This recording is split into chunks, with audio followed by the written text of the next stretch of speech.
শিল খান্দি শেষ দিশত গ্ৰাউণ্ড জিৰোত পোহৰলৈ আহিল ভয়ংকৰ ছবি। দিখৌখন কিয় পাগলা হৈ গ'ল, কিয় পাগল হৈ গ'ল, কিয়? ইয়াৰ কাৰণ বিচাৰি আমি আহিছোঁ বৰশিললৈ। বৰশিল মানে নাজিৰা সমষ্টি। বৰশিল কিয় নিৰ্বাচিত কৰি ল'লোঁ? কাৰণ দিখৌ আৰু নাগালেণ্ডৰ দিখৌ, নাগালেণ্ডৰ পৰা বৈ অহা দিখৌ আৰু অসমৰ পৰা দিখৌ য'ত সংযোজিত হৈছে সেয়া হৈছে বৰশিলত, নাজিৰাৰ বৰশিলত সংযোজিত হৈছে। প্ৰাকৃতিক সৌন্দৰ্যৰে ভৰপূৰ দিখৌ পাৰৰ এই সৌন্দৰ্য আৰু এতিয়া অতীত হ'বলৈ বেছিদিন নাই। দিনে দিনে ধ্বংসৰ গৰাহলৈ যোৱা দিখৌ নৈ পাৰৰ সেই দিন আৰু এতিয়া নাই। এনেকৈ ধ্বংসযজ্ঞ চলি থাকিলে দিখৌ নৈ ভয়ংকৰ হৈ উঠিব। ধ্বংসৰ গৰাহলৈ যাব দিখৌ নৈ পাৰৰ ঐতিহাসিক বৰশিল। বৰশিলৰ সমীপত চলা ধ্বংসলীলাই বৰশিলক নিঃশেষ কৰি পেলাবলৈ আৰু বেছিদিন নাই। কি হ'ব বৰশিলৰ? দিখৌক ধ্বংসৰ গৰাহলৈ কোনে নিলে? শিল বালি কয়লা খননৰ আঁৰত কোন? এনে বহু প্ৰশ্নৰ উত্তৰ বিচাৰি আমাৰ সাংবাদিকে চলোৱা অভিযানত পোহৰলৈ আহিছে বহু বিস্ফোৰক তথ্য।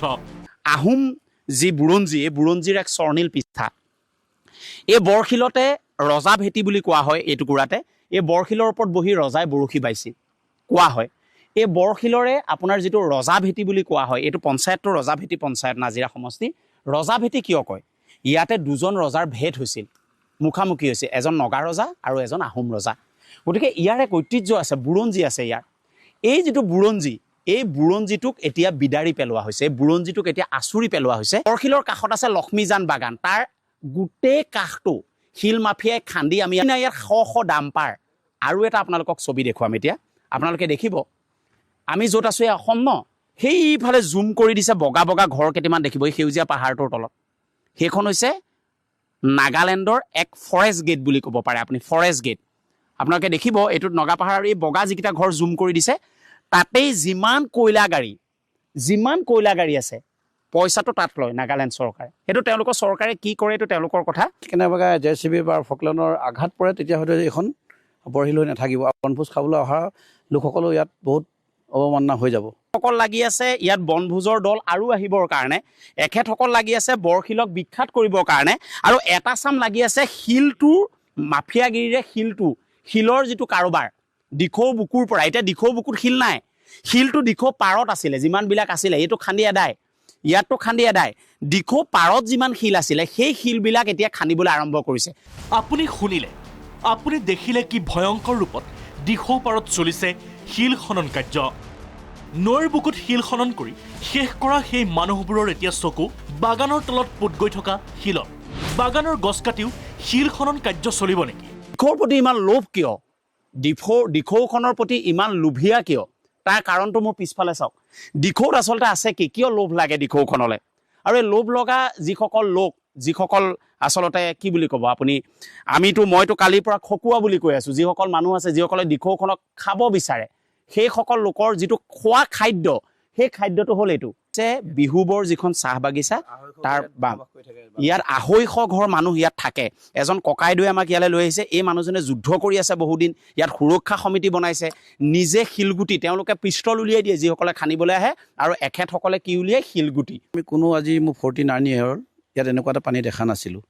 আমি মুখ্যমন্ত্ৰী ডাঙৰীয়া এনে কৈ থৈ গ'ল প্ৰথমতে যে ইয়াত ক্লাউড ব্ৰাছ হৈছে, সেইটো এটা মিছা কথা। কোনো পধ্যে ক্লাউড ব্ৰাছ হোৱা নাই। ইয়াত তাৰপৰা উলিয়াইলে ডেমো আমি আজিলৈকে শুনা নাই, আজি ইমান দিনৰ পৰা সৰুৰ পৰা আছোঁ। আৰু কণ্ডিশ্যনটো এনেকুৱা হ'ল, ইয়াত আপোনাৰ বানপানী হোৱা প্ৰকৃতৰ মুখে মুখে ওলাইছে আমাৰ যিটো কয়লা খনন বা অবৈধ শিল খনন, সেইটো ফলশ্ৰুতিতে এই বানপানী আমাৰ সমস্যা ইয়াত হৈছে। এতিয়া আপোনাৰ বাগান খান্দিছে, আগতে নদীত মাছ আছিলে, নদী খান্দিছিলে, এতিয়া নদীত মাছ লাগি গ'ল, বাগান খান্দিছে বা মানুহৰ বাৰী খান্দিছে। এনেকুৱা লৈ কিনি বাৰীবিলাক খান্দি ডাঙৰ ডাঙৰ বৃহত্তম পুখুৰী কৰিছে। আৰু আপুনি ছেপ্টেম্বৰ মাহৰ পৰা দেখিব আপোনাৰ ইয়াত 19 চনৰ পৰা বেছি হৈছে, আপোনাৰ এটুকুৰা জেগাত মানে এবিঘা মাটিত আপোনাৰ 4-5খন ফকলেণ্ড লাগে। এবিঘা মাটিত 4-5খন ফকলেণ্ড লাগে। আমি বহুতবাৰ বাধা দিওঁ, কিন্তু বাধা দিলে নেমানে। ডাঙৰ বৰমূৰীয়াৰ লগত যোগাযোগ নাথাকিলেতো খান্দিব নোৱাৰিব। কেমেৰাৰ সন্মুখলৈ আহিব নিবিচৰা বহু কেইগৰাকী দিখৌপৰীয়া লোকৰ মতে শিল বালি খননৰ আঁৰত আছে দল সংগঠনৰো মানুহ। চৰকাৰৰ ঘৰলৈকে হাত আছে খননৰ লগত জড়িত মানুহবোৰৰ। পাথৰ শিল খনা মাফিয়াখিনিও তেওঁলোকে ইমান খান্দি লৈ গ'ল, কিন্তু এদিনৰ কাৰণে এটা হাইজন আনিলে। যিকেইটা শিল মাফিয়া বা কয়লা মাফিয়া ইমান দিন ইয়াত খনন কৰি গোটেই জিন্দগী টকাৰ পাহাৰ বনালে, কিন্তু হ'লেও এদিন তেওঁলোকে সাহায্যৰ কাৰণে ইয়ালৈ নাহিলে। সেইটো অতি দুৰ্ভাগ্যজনক কথা।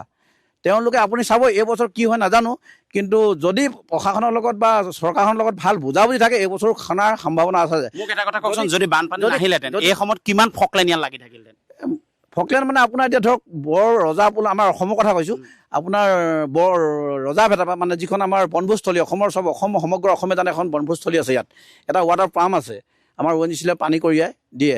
সেই বনভোজস্থলীৰ পৰা আমাৰ আপোনাৰ চন্তকলৈকে কুঁৱাৰী আছে 7টাটো কুঁৱাৰীত এতিয়া মাল নাই, নদী কুঁৱাৰীটো তাত মাল নাই। এতিয়া মাল মানে আপোনাৰ চব পাহাৰ খান্দিছে, ধৰক মানুহৰ বাৰী খান্দিছে, কোনোবাই বিকি দিছে, 2 টকা লালক দেখাই দুখীয়া মানুহ মাটি কিনি শিল খান্দিছে।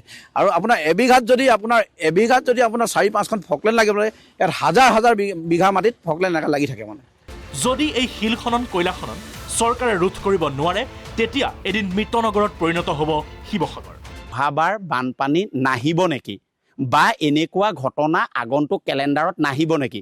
যদি আহে তাৰ কাৰণবিলাক কি, আৰু এইবাৰ আহি কিয় ধ্বংস কৰিলে, এই কাৰণবিলাকলৈ আচলতে যাব লাগে। কাৰণবিলাক কি? সেই কাৰণবিলাকক যদি বন্ধ কৰা নহয়, ভেটা দিয়া নহয়, সেই কাৰণবিলাকৰ বাবে যদি মুখ্যমন্ত্ৰী ফিল্ডত নানামে, তেতিয়াহ'লে অহাবাৰ আকৌ আহিব, আকৌ 70, এইবাৰ কিমান মানুহৰ হ'ল বিস্তৰ ক্ষতি? 75,000 পৰিয়াল বুলি কৈছে।